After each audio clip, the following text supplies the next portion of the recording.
찬송가 50장 1절 하시면서 봉헌하시겠습니다.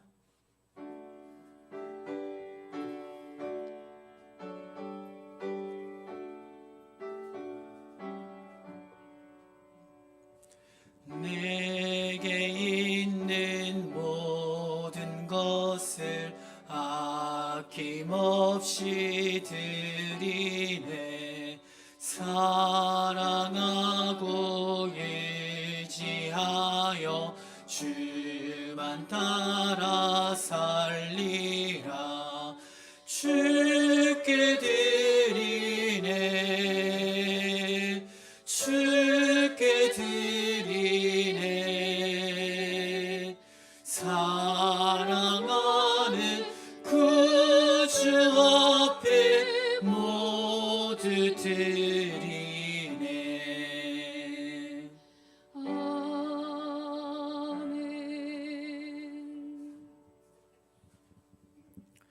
심는 자에게 씨와 먹을 양식을 주시는 이가 너희 심을 것을 주사 풍성하게 하시고 너희 의의 열매를 더하게 하시리니.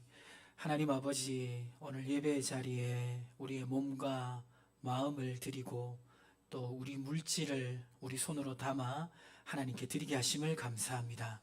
하나님, 드린 손길을 강건하게 하여 주셔서 기도에 힘있게 하여 주시고 하는 모든 일에 하나님의 손을 더해 주셔서 하나님의 능력이 나타나는 손길 되게 하여 주시옵소서. 하나님, 주님께서 그 손길 축복하여 주셔서 하나님께 영광 돌리는 손길 될 뿐만 아니라 많은 사람을 유익하게 하고 살리는 축복의 손길로 쓰임받게 하여 주시옵소서. 먼저 그의 나라와 그의 일을 구하라. 그리하면 이 모든 것을 너에게 더하시리라. 하나님, 하나님 나라의 앞장서는 우리 교회 되게 도와 주시옵시고 일들을 감당할 수 있도록 하늘 곳간을 여셔서 하늘의 축복을 우리 성도들의 모든 가정과 직장과 사업토에 흘러 넘치게 하여 주시옵소서. 그래서 하나님 기뻐하신 일을 힘있게 감당하는 우리 교회 되게 하여 주시옵소서. 드리고 싶은 마음 간절하라. 드리지 못한 성도들의 마음도 위로해 주시고 드릴 수 있는 믿음과 여건과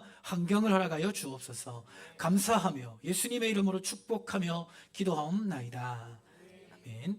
하나님 말씀은 열왕기하 2장 9절에서 14절까지 말씀입니다.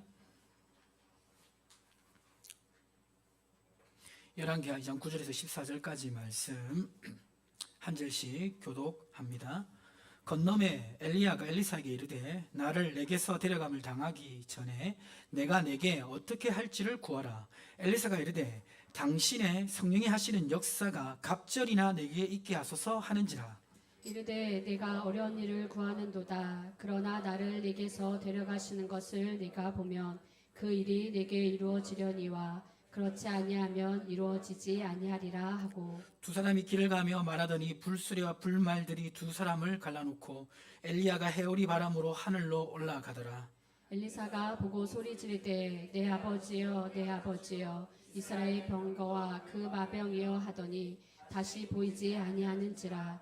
이에 엘리사가 자기의 옷을 잡아 돌로 찢고 엘리야의 몸에서 떨어진 겉옷을 주워 가지고 돌아와 요단 언덕에 서서 엘리야의 몸에서 떨어진 그의 겉옷을 가지고 물을 치며 이르되 엘리야의 하나님 여호와는 어디 계시니까 하고 그도 물을 치매 물이 이리저리 갈라지고 엘리사가 건너니라. 아멘.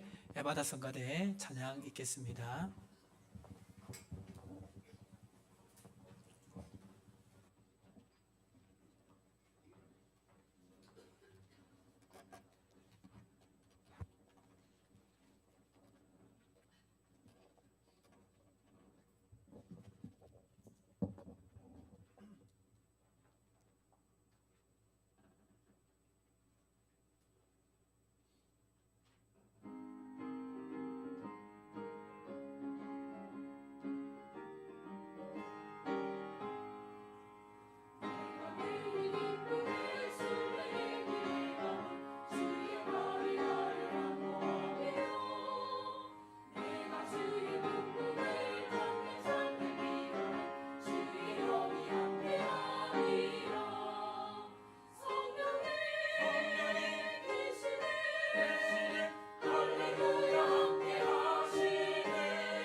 예, 돌아왔습니다. 예.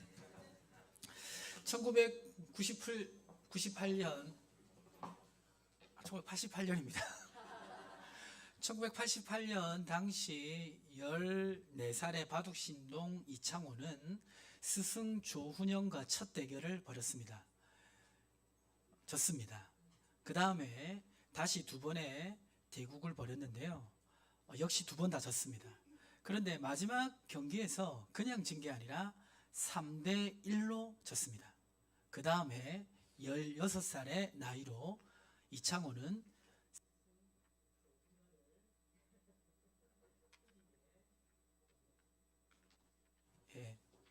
그래서 천재라고 불리던 스승을 이기고 그 자리에 서게 되는데요. 흐르는 세월 앞에 장사가 없듯이 제자 이창호는 떠오르는 해였고 스승 조훈현은 정점을 찍고 오후로 넘어가는 태양이었습니다. 조훈현의 시대가 끝나는 순간이었습니다. 오늘 본문에 보면요, 한 시대를 쓰임받고 이제 후계자에게 자리를 넘겨주는 한 사람이 나오는데요. 그 사람의 이름은 누구죠? 엘리야입니다. 엘리야가 후계자에게 자리를 넘겨주려고 하는데요. 이 엘리야는 어떤 사람이었냐면, 이 엘리야가 사역하던 시대는 누구 왕 때입니까? 아합왕인데, 이 아합왕은 이스라엘에서 가장 악한 왕이었습니다. 어느 정도였냐면 열왕기상 1장 31절 33절에 보시면요, 자, 여기 그 아합이 누구랑 결혼했죠? 옛 바알의 딸 이세벨과 결혼을 해서 이스라엘의 바알 신전을 크게 만들었습니다. 그리고 바알 선지자들을 불러 모았고 여호와의 선지자들은 죽였습니다. 그래서 그는 그 이전에 이스라엘의 모든 왕보다 하나님을 화나게 했던 사람이 아합왕입니다. 이 아합왕과 이 아합왕이 세워놓은 악한 선지자 바알의 선지자들과 혀를 단신 혼자서 싸웠던 사람이 엘리야입니다. 이 엘리야가 싸웠던 그 싸움 중에 가장 정점을 이루었던 전투가 있는데 그곳이 어디냐면 갈멜살 전투였습니다. 그 갈멜살 전투에서 바알 선지자 850명과 이 엘리야는 대결을 벌였는데 재물을 놓아두고 하늘에서 불을 내리는 신이 진짜 신임을 증명하는 그런 대결이었습니다. 바알 선지자들이 아무리 제사를 지내도 응답하지 않았지만 엘리야가 제사를 지내자 하늘에서 불이 내려서 그 재물을 태웠습니다. 그리고 엘리야는 3년 6개월 동안 비가 오지 않는 가뭄 가운데 기도를 할 때 하늘에서 비가 내리는 역사가 나타났고요. 비가 오자 아합 왕은 마차를 타고 갔는데 그 마차 앞에서 축지법을 쓰듯이 마차 앞에서 하나님의 능력으로 달렸던 사람이 바로 이 엘리야입니다. 정말 대단한 사역을 한 사람입니다. 그런데 이 엘리야가 자신의 시대를 끝내고 이제 하나님께 부름을 받으려고 하고 있었습니다. 열왕기하 2장 1절에 보면 그 상황을 이렇게 설명합니다. 읽겠습니다. 바람으로 열매를 하늘로 올리고자 하실 때 엘리야가 엘리사와 더불어 길갈에서 나가더니 엘리야의 사역이 끝나서 이제 하나님은 해오리 바람으로 엘리야를 올리려고 했습니다. 그러자 이 선지자의 제자들이 이 상황을 누구한테 얘기하냐면 열왕기하 2장 5절에 보니까 여리고에 있는 선지자의 제자들이 엘리사에게 나와 이르되 여호와께서 오늘 당신의 선생을 당신의 머리 위로 데려가실 줄을 아시나이까 하니 엘리사가 이르되 나도 아노니 너희는 잠잠하라. 자, 왜 이 선지자의 제자들이 엘리사한테 이 상황을 얘기하냐면 엘리사는 지금 누구의 후계자로 이 자리에 있냐면 엘리야의 후계자로 있습니다. 그런데 스승 엘리야가 떠나면 이제 이 엘리야가 하던 일을 누가 해야 되죠? 엘리사가 해야 되는 것입니다. 그러니까 사실은 이 엘리사가 이 엘리야의 거취에 대해서 굉장히 민감한 상황 가운데 있었습니다. 왜 그러냐면 이제 엘리야가 떠나면 엘리야가 하던 일을 엘리사가 해야 되는데 엘리야가 하던 일은 어떤 일이었습니까? 타락한 아합 왕과 그 선지자들에게 회개의 말씀을 전하고 대결해야 됐고 또 밖으로 위협하는 외세에도 하나님 말씀으로 대항해야 됐고 그 가운데 어렵고 힘든 백성들이 있으면 그 백성들을 돌보는 일까지 하는 것이 선지자 엘리야의 일이었습니다.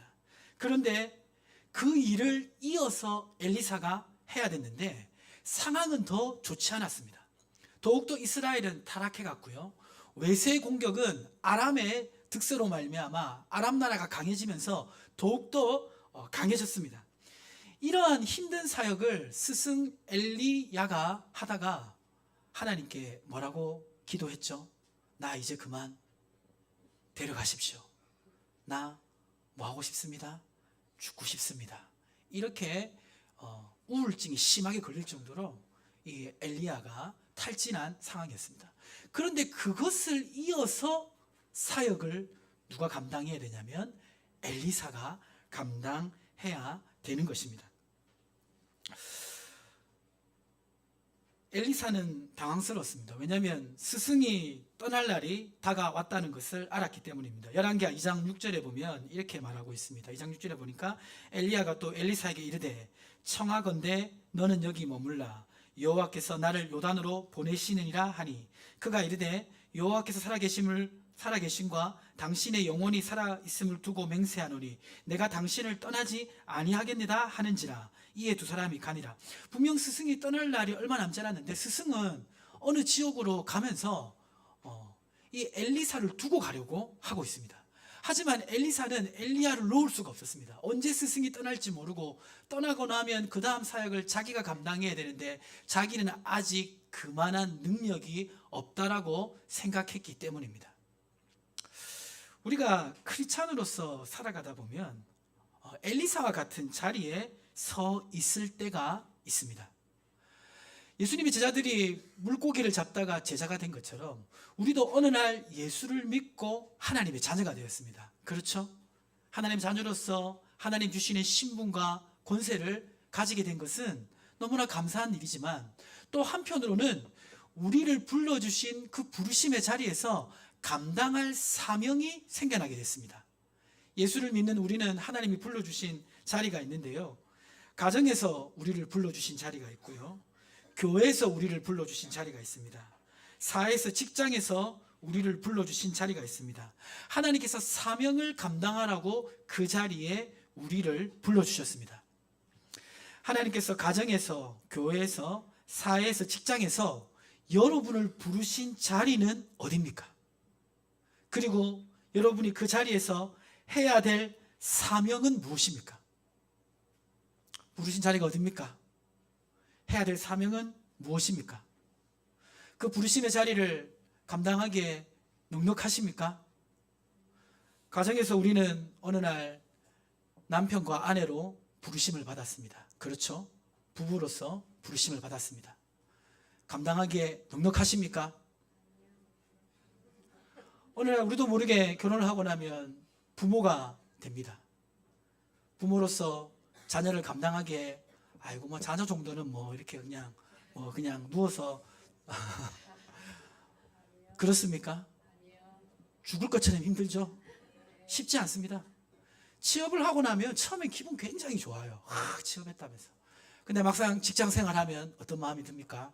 그만두고 싶죠. 쉽지 않습니다.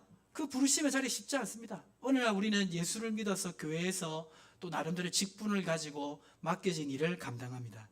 그 어떤 자리라도 부르심은 쉽지가 않지만 어떻습니까? 그 부르심의 자리를 우리는 감당해야 됩니다.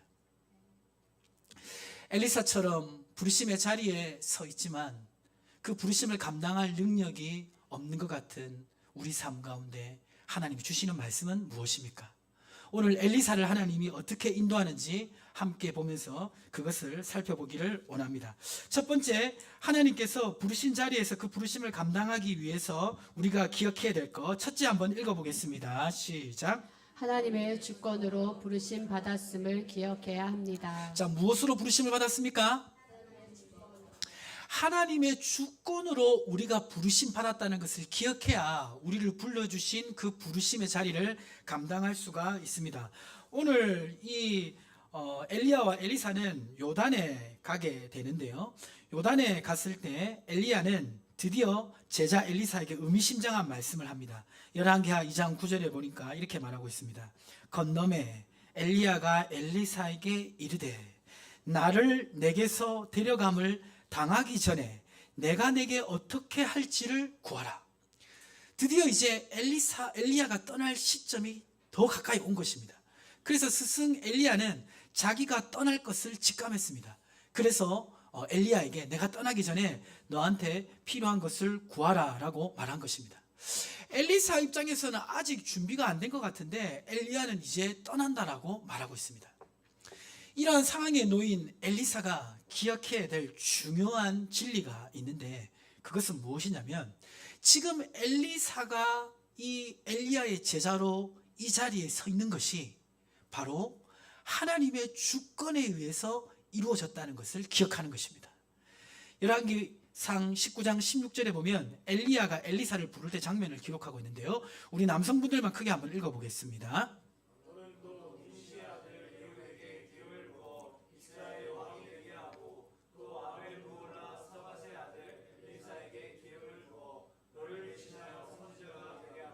엘리야가 너무나 지쳐있을 때 하나님은 엘리사를 후계자로 세울 것을 엘리야에게 말씀하셨습니다. 그래서 이 말씀을 따라 엘리야는 엘리사를 찾아갔는데요. 열왕기상 19장 19절에 보면 자 우리 자매분들이 한번 읽어보겠습니다. 엘리야가 거기서 떠나 사밧의 아들 엘리사를 만나니 그가 12 겨릿소를 앞세우고 밭을 가는데 자기는 12째 겨릿소와 함께 있더라. 엘리야가 그리로 건너가서 겉옷을 그의 위에 던지더니 당시 엘리사는 그냥 소 12마리 가지고 밭 깔고 있었어요. 밭 깔고 있는데 갑자기 엘리야가 나타나서 겉옷을 탁 던졌습니다. 그것은 뭐냐면 이 겉옷은 선지자를 상징하거든요. 그래가지고 겉옷을 탁 던져서 그것을 준 것은 나 대신 네가 후계자가 앞으로 되라는 의미입니다. 그래가지고 그 겉옷을 받고 소로 밥 깔고 있던 엘리사는 그 소를 잡아서 소고기를 구워가지고 주변에 이렇게 나눠서 먹고요. 그리고 선지자의 길로 가게 됩니다. 지금 엘리야 앞에 서 있는 이 엘리사는 엘리야 뜻대로 세운 것도 아니고 엘리사 뜻대로 세워진 것도 아니고 하나님의 주권에 의해서 세워진 것임을 믿으시기 바랍니다. 우리가 가정에서 남편과 아내로 세움을 받았습니다. 어쩌면 내가 잘못된 선택을 한 게 아닐까라고 생각할 수도 있겠지만 그 만남은 하나님의 주권에 의해서 이루어진 것임을 믿으시기 바랍니다. 내가 조금만 공부를 열심히 해가지고 더 좋은 직장에 갔더라면 그런 생각이 들 수도 있을 것입니다. 물론 그것은 사실일 수 있어요. 공부를 열심히 안 해서 그럴 수도 있습니다. 그러나 그 자리에 가게 된 것도 하나님의 주권임을 믿으시기 바랍니다. 때로는 우리가 하나님이 세워주신 특별한 자리에 서 있을 수도 있습니다. 때로는 교회에서, 때로는 사업체를 운영하면서 많은 책임감을 맡은 자리에 서 있을 때가 있습니다.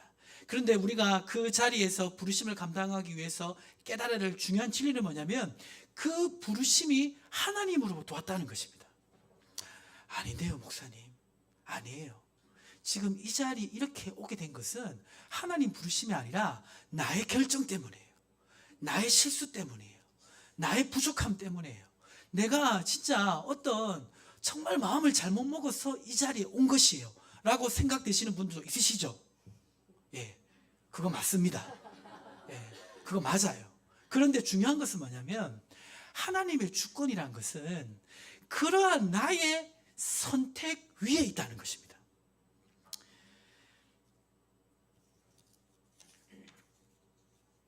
창세기 45장 7절과 8절 말씀에 보면 이렇게 기록하고 있습니다. 창세기 45장 7절과 8절 말씀, 자 같이 한번 읽어보겠습니다. 하나님이 큰 구원으로 당신들의 생명을 보존하고 당신들의 후손을 세상에 두시려고 나를 당신들보다 먼저 보내셨나니 그런즉 나를 이르러 보낸 이는 당신들이 아니요 하나님이시라. 하나님이 나를 바로에게 아버지로 삼으시고 그 온 집의 주로 삼으시며 애굽 온 땅의 통치자로 삼으셨나이다. 요셉이 애굽으로 가게 된 것은 분명히 형들이 요셉에게 잘못을 했기 때문입니다. 그렇죠? 그리고 그 원인을 요셉이 제공한 것도 있습니다. 분명 사람의 뜻에 의해서 일어난 거지만 지금 이 요셉은 뭐라고 고백하고 있습니까? 그런즉 나를 이리로 보낸 이는 당신들이 아니요 하나님이라.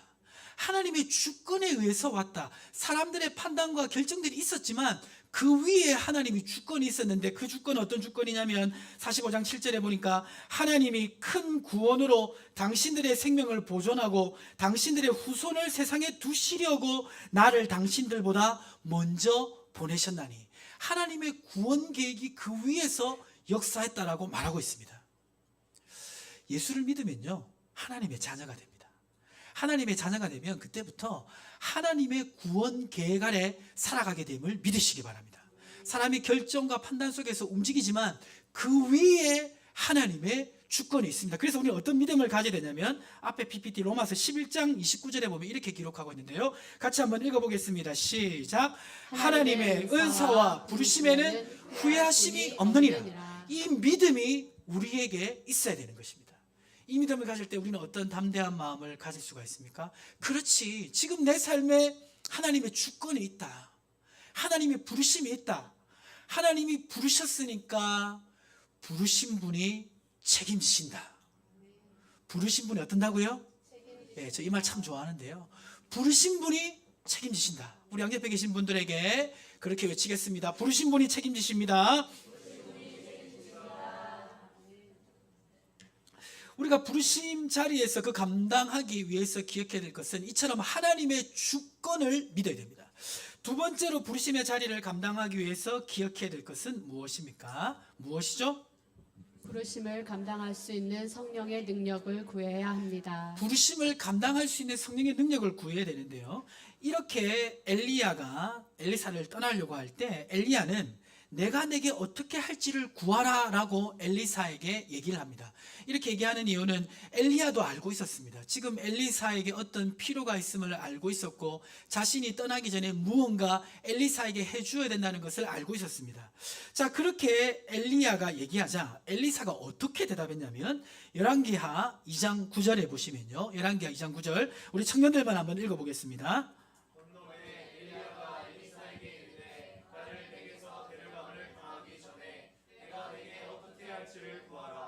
엘리사가 이르되 당신의 성령이 하시는 역사가 갑절이나 내게 있게 하소서 하는지라. 엘리사는 뭐라고 말했냐면, 당신이 했던 그 역사가 갑절이나 나에게 이루어지게 해 주십시오라고 그렇게 엘리야에게 얘기했습니다. 엘리야가 들을 때 기분이 좀 좋았을까요? 나빴을까요? 제자에게 이제 어떻게 해주면 좋겠냐 하니까 스승님 한 2배는 뛰어났으면 좋겠습니다.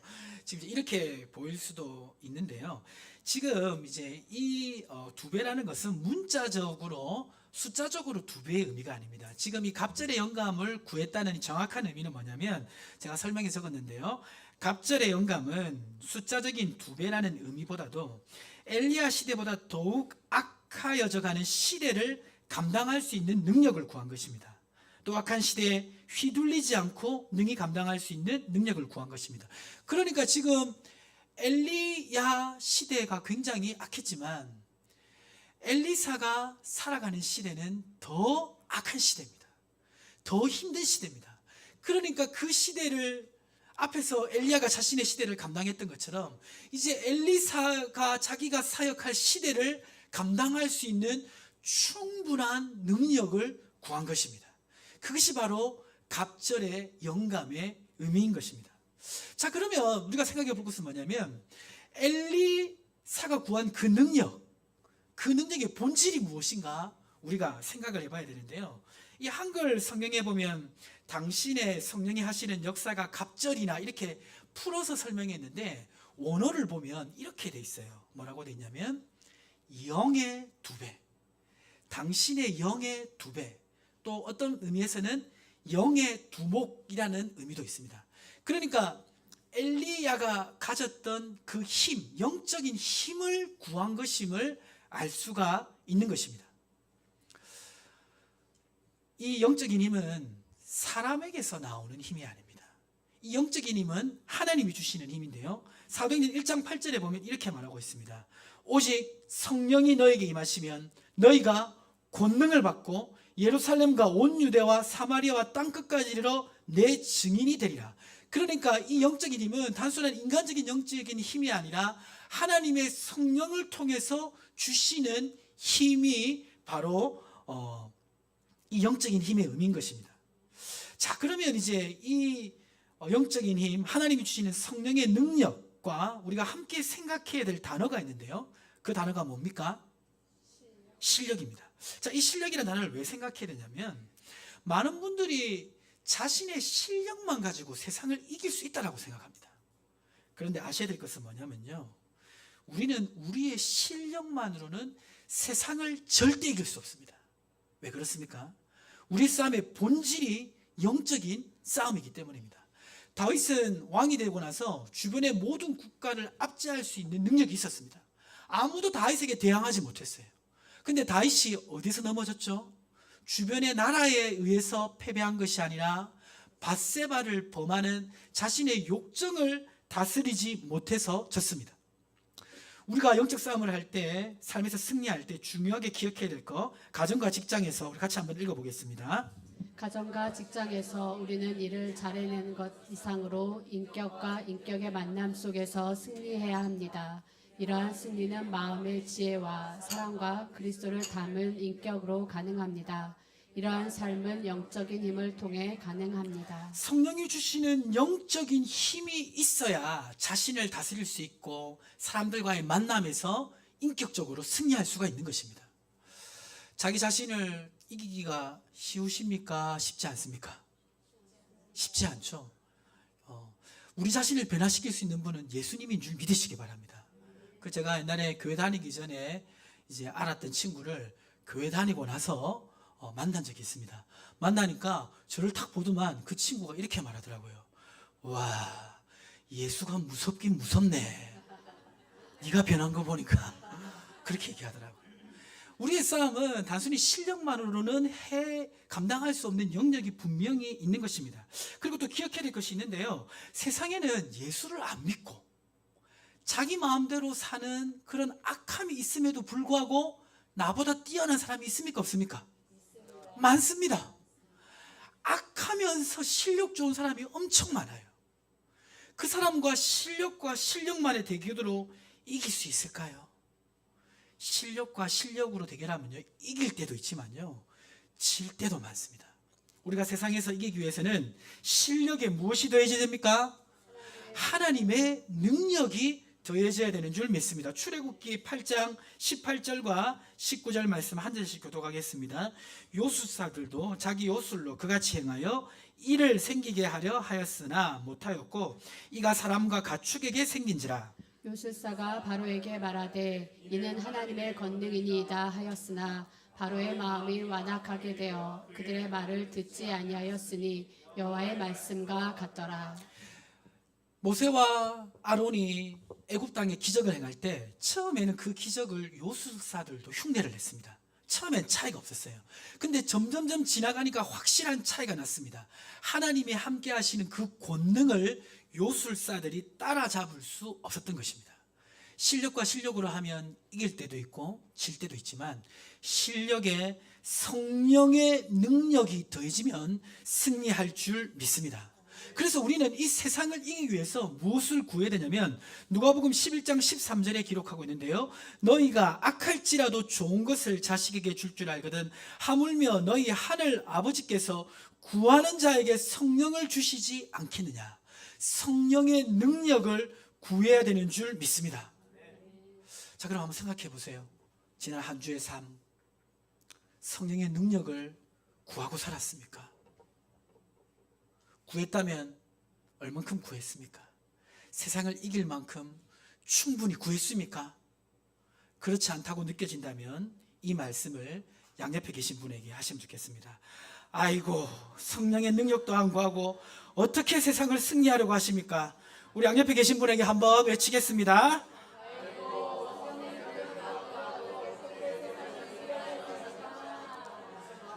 성령의 능력이 아니면요, 세상을 이길 수가 없습니다. 부르신 자리를 감당하기 위해서 성령의 능력을 얻어야 될 줄 믿습니다. 마지막으로 부르심의 자리를 감당하기 위해서 기억해야 될 건 무엇입니까? 셋째, 무엇이죠? 스승의 겉옷을 내 것처럼 사용해야 합니다. 이렇게 엘리사가 갑절의 영적인 힘을 구하자 엘리야는 이렇게 대답합니다. 열왕기하 2장 10절에 보니까 이르되 내가 어려운 일을 구하는도다. 그러나 나를 내게서 데려가시는 것을 내가 보면 그 일이 내게 이루어지려니와 그렇지 아니하면 이루어지지 아니하리라 라고 말하고 있습니다. 그러니까 이제 하나님이 엘리야를 하늘로 승천하게 하실 텐데 그 장면을 보면 갑절의 영감, 충분한 능력이 주어질 거라고 말씀하고 있습니다. 이 말씀을 하고 엘리야와 엘리사가 걸어가고 있는데 갑자기 하늘로부터 불말과 불수레가 나타났습니다. 열왕기하 2장 11절에 보니까 불수레와 불말들이 나타나와 엘리야와 엘리사 사이를 이렇게 그 사이를 차지하고 엘리사는 물리적으로 엘리야를 만지려고 해도 만질 수가 없었습니다. 그리고 하나님께서는 이 엘리야를 해오리 바람으로 하늘로 올리셨습니다. 이러한 놀라운 역사를 보아야 왜 갑절의 능력이 생겨나는 것일까요? 그 이유가 무엇입니까? 무엇이죠? 사람은 하나님의 역사를 보고 들으면서 믿음이 생겨나기 때문입니다. 그동안 엘리사가 엘리야 따라다니면서 많은 이적을 봤죠. 그러나 지금 죽지 않고 사람이 하늘로 가는 놀라운 기적을 보면서 엘리사의 마음속에서는 많은 깨달음이 있었을 것입니다. 하나는 죄로 죽을 수밖에 없었던 사람을 하나님이 구원하셔서 영원한 천국을 주신다는 확신을 얻었을 것이고요. 그리고 불말과 불수레가 자신과 엘리야 사이를 가르는 것을 보며 자연 세계를 초월하는 영적인 세계의 능력도 깨달았을 것입니다. 그리고 일평생 힘들게 사역했지만 그 힘들게 사역한 선지자의 마지막을 하나님이 책임져 주시는 것을 또 느꼈을 것입니다. 이런 것을 통해서 엘리사의 마음속에 하나님에 대한 믿음과 영감이 주어지게 된 것입니다. 이것은 예수님을 쫓았던 제자들도 마찬가지입니다. 사도행전 4장 33절에 보면요, 사도들이 큰 권능으로 주 예수의 부활을 증언하니 무리가 큰 은혜를 받아라고 기록하고 있습니다. 이 사도들은 예수님이 십자가에 못 박혀 죽으실 때 어떻게 했습니까? 무섭고 두려워가지고 문 다 닫고 그렇게 숨어 있었던 사람인데 부활하신 예수님을 보니까 그때 믿음과 확신을 가지고 복음을 증거하기 시작한 것입니다. 이처럼 하나님의 역사를 볼 때, 특별히 앞선 하나님의 사람을 통한 하나님의 역사를 볼 때 우리는 더 큰 믿음과 영감을 가지게 되는 것입니다. 이렇게 엘리사가 엘리야를 떠나는 그 순간에 엘리사는 너무나 큰 이적을 봐서 영감을 받는 시간이었지만 한편으로 너무나 안타까운 시간이었습니다. 열왕기하 2장 12절에 그것이 기록되어 있는데요. 2장 12절 말씀 같이 한번 읽어보겠습니다. 엘리사가 보고 소리 지르되 내 아버지여 내 아버지여 이스라엘의 병거와 그 마병이여 하더니 다시는 보이지 아니하는지라. 이 엘리사가 자기 옷을 잡아 둘로 찢고. 엘리사는 엘리야와 입라는 그 장면에 내 아버지여 했습니다. 엘리야는 엘리사의 영적인 아버지였습니다. 비록 큰 권능을 체험하긴 했지만 엘리야를 떠나보내는 그 순간에 슬픔을 표현하고 있습니다. 또 엘리야를 표현하기를 이스라엘의 병거와 그 마병이라고 표현했습니다. 하나님은 엘리야 한 사람을 통해서 이스라엘 가운데 하나님의 역사를 이루어냈습니다. 때로는 외세도 막아내고, 때로는 거짓 선자들도 처단하고, 때로는 하늘에서 불도 내리고 비도 내리면서 이스라엘 백성을 인도하고 지켰던 것입니다. 그래서 이스라엘의 병거와 그 마병이라고 불렀습니다. 엘리사에게 있어서 엘리야는 절대적으로 영향력을 준 사람이었습니다. 사랑하는 성도님들, 여러분에게 이러한 영향력을 준 사람은 누굽니까? 그런 영향력을 준 사람이 있습니까? 하나님께서는 하나님의 사람을 훈련시키고 쓰실 때 이런 앞선 하나님의 사람을 통해서 힘과 능력과 영감을 부어줄 때가 많습니다. 19세기 말에 세계 최고의 설교자는 영국의 찰스 스펄전 목사님이었는데요. 이 스펄전 목사님은 10대 후반부터 말씀 사역을 시작했는데 20대 초반에 그 나라에서 가장 영향력 있는 설교자였습니다. 100년 전에 영국에는 메트로폴리탄 교회라고 있었는데 그때 당시 6,000명이 들어가는 그러한 예배당에 찰스 스펄전 목사님이 설교할 때마다 사람이 가득 넘쳤습니다. 거기엔 당대의 무신론자 뛰어난 그런 지식인들도 그 찰스 스펄전 목사님의 설교를 듣기 위해 그 자리에 모였습니다. 정말 대단한 하나님의 사람이죠. 그런데 이 스펄전 목사님은 자기에게 영감을 주는 그런 스승이 있었습니다. 그 스승은 바로 찰스 스펄전 목사님보다 한 세기 전에 영국을 부흥으로 이끌었던 조지 휘필드입니다. 이 조지 휘필드가 쓴 일기가 있는데요. 그게 책으로 나와 있는데 저도 이제 가지고 있는데 찰스 스펄전 목사님이 뭐라고 이렇게 고백을 했냐면 이렇게 고백했습니다. 그 일기를 읽으면서 고백한 것입니다. 조지 휘필드와 같은 사람에게 관심을 쏟는 것은 결코 끝이 없다. 종종 그의 생애를 읽을 때 어느 부분을 펼치든 즉각 마음이 뜨거워지는 것을 느끼게 된다. 휘필드의 모든 삶은 불이었고 날개였으며 힘이었다. 주님께 순종하는 데 있어 내게 모델이 있다면 그것은 조지 휘필드이다 라고 스펄전 목사님이 고백을 한 것입니다. 우리 역시 하나님의 능력을 우리 삶 속에 경험하기 위해서 그 통로가 되어주는 사람들이 있습니다. 그들의 삶을 살피고 보면 엘리야를 승천하는 모습을 본 엘리사가 영감을 얻은 것처럼 우리 삶 속에서 놀라운 영감이 주어지게 되는 것입니다. 여러분들은 어느 누구에게 그런 영감을 얻고 있습니까? 그런 도전을 받고 있습니까? 나에게 그런 믿음을 불어주는 사람은 누구입니까? 누굽니까? 예, 저는 이분을 추천해드리고 싶습니다. 바로 누구냐면 평신도신데요. 김용기 장로님이란 분이 계세요. 요새 보면 이제 한국교회 인물이 없다라고 하는데 그 거짓말입니다. 한국교회는요 정말 하늘의 별과 같이 살다간 믿음의 선배와 스승이 가득합니다. 안 찾아서 그렇지 있어요.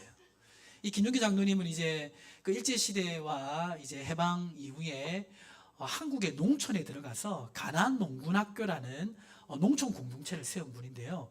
원래 이분은 아주 뛰어난 역량이 있으신 분이에요. 정치를 해도 충분히 역량을 발휘할 수 있는 분입니다. 그래서 사실은 정치를 해서 그때 당시 일제 치하에 또 6.25 전쟁에 피폐해진 나라의 백성들을 좀 더 건강하고 잘 살게 하기 위한 것이 그분의 비전이었어요. 근데 정치를 하려고 했는데 하나님이 막으시고 가장 어려운 농촌에 들어가서 사역하라고 비전을 주셨습니다.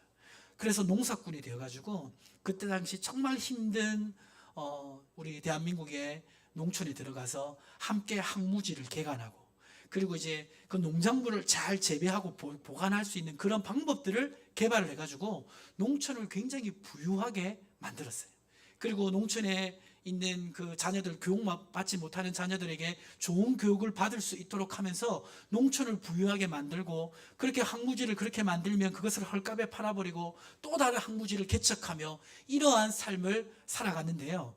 이 삶의 영향력을 받아서 우리나라에 일어난 운동이 무엇인 줄 아십니까? 새마을 운동입니다. 정치가는 되지 않았지만 자신의 비전을 이룬 거죠. 근데 이분이 그 새벽에 하는 일이 있었는데 제일 먼저 새벽에 종을 쳤어요. 새벽종이 울려는 하는 그 말이 여기에서 이제 모티브를 얻었는데 종을 치고 새벽에 기도를 했는데 농사꾼이신데 새벽에 4시간을 기도하고 하루를 시작했습니다.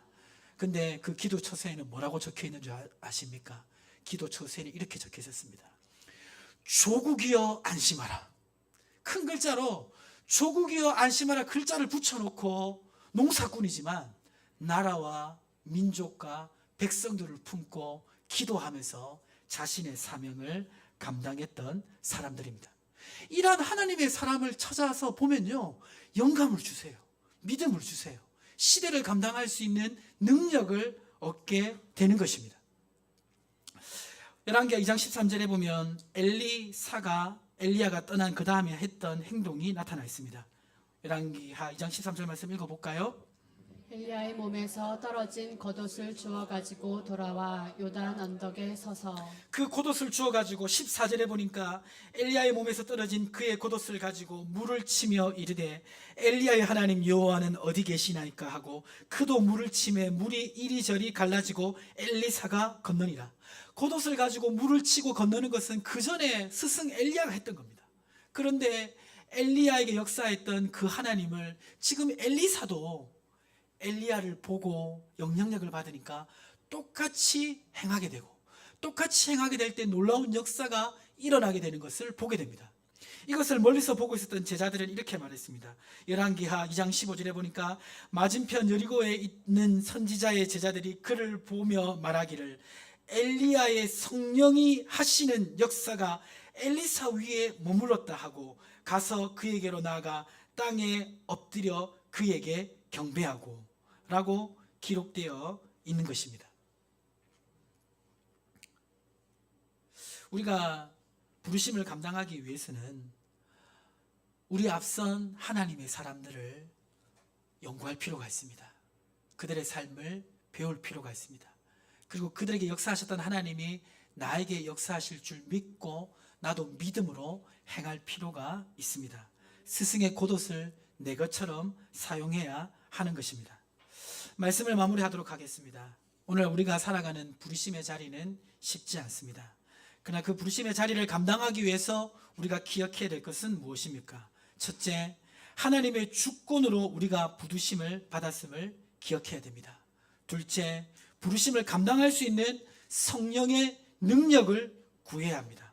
셋째, 스승의 겉옷을 내 것처럼 사용해야 됩니다. 스승을 만나고 스승의 영향력을 내 것으로 할 수 있는 그런 믿음의 훈련이 필요합니다. 이러한 것들을 해나갈 때 하나님께서 우리가 감당해야 될 부르심의 자리를 감당할 수 있도록 은혜를 주실 줄 믿습니다. 기도하겠습니다.